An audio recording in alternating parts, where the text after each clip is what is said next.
यह कहानी एक ईमानदार किसान की है जिसका जीवन संघर्ष, कठिनाइयों और ईमानदारी के गुणों से भरा हुआ है। उसका नाम रामू था और वह एक छोटे से गांव में रहता था।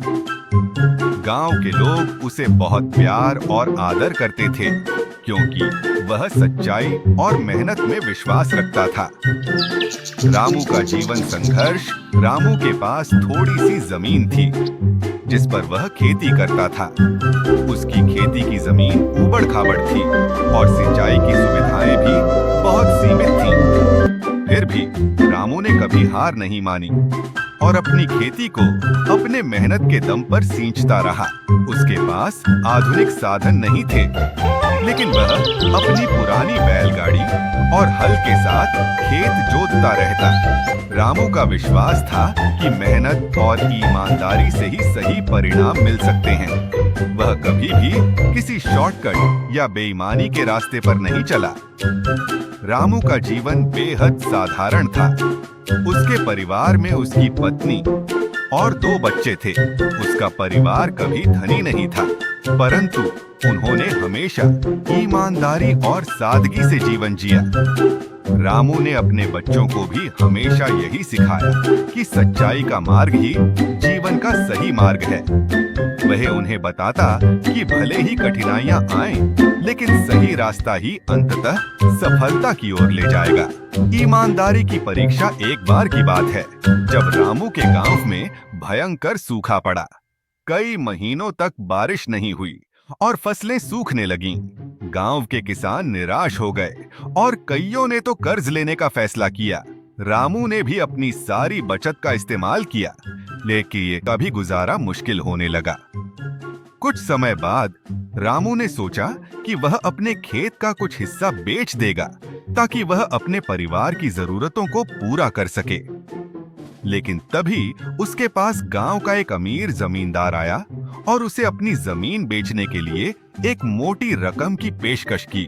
रामू के लिए यह बहुत कठिन फैसला था क्योंकि वह जानता था कि जमींदार अपनी जमीनों पर बेईमानी से कब्जा करता है और किसानों का शोषण करता है।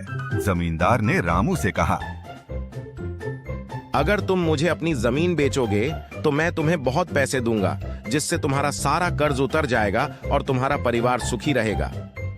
रामू ने उसकी बात सुनी और थोड़ी देर के लिए सोच में पड़ गया, लेकिन फिर उसने फैसला किया कि वह अपनी जमीन ऐसे आदमी को नहीं बेचेगा जो ईमानदार नहीं है और लोगों का शोषण करता है। उसने जमींदार को मना कर दिया और कहा, मुझे पता है कि मेरी स्थिति बहुत कठिन है, लेकिन मैं अपनी ईमानदारी को कभी नहीं बेच सकता।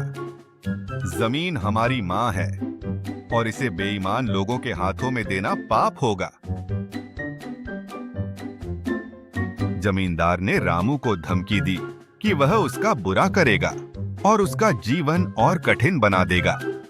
लेकिन रामू ने अपनी बात पर अड़िग रहकर जमींदार को वापस भेज दिया।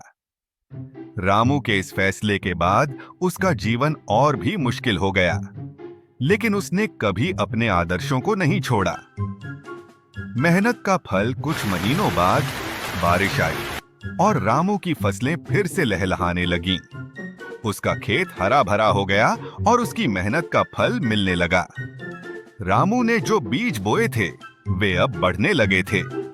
इस बार उसकी फसल पहले से भी बेहतर हुई। उसे अपनी ईमानदारी और मेहनत पर गर्व था। इस बीच गांव में एक व्यापारी आया जो रामू की ईमानदारी के बारे में सुन चुका था। उसने रामू से कहा कि वह उसकी फसल खरीदेगा और उसे उचित मूल्य देगा, क्योंकि वह ऐसे लोगों से काम करना चाहता था जो ईमानदार और मेहनती हों। रामू को उसकी फसल का अच्छा दाम मिला और धीरे धीरे उसकी आर्थिक स्थिति में सुधार होने लगा। गांव में आदर्श रामू की ईमानदारी और सफलता की कहानी पूरे गांव में फैल गई।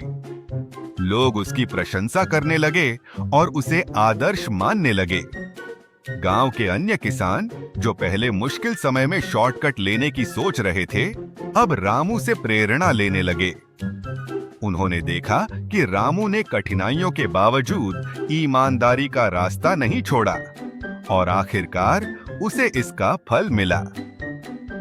रामू ने न केवल अपनी फसल उगाई, बल्कि गांव के लोगों के दिलों में भी जगह बना ली। ईमानदारी का महत्व रामू की कहानी हमें सिखाती है कि जीवन में कितनी भी कठिनाइयां आएं, हमें अपने सिद्धांतों और मूल्यों को नहीं छोड़ना चाहिए। ईमानदारी और सच्चाई का मार्ग भले ही कठिन हो, लेकिन अंत में यह हमें सफलता की ओर ले जाता है। शॉर्टकट या बेईमानी से मिली सफलता स्थायी नहीं होती, जबकि सच्चाई और मेहनत से मिली सफलता न केवल टिकाऊ होती है, बल्कि हमें संतोष और आत्मगौरव भी देती है। रामू के जीवन का संदेश है कि ईमानदारी और मेहनत से बड़ी कोई चीज नहीं होती। उसका जीवन इस बात का प्रमाण था कि सही रास्ते पर चलने से ही असली खुशी और सफलता मिलती है।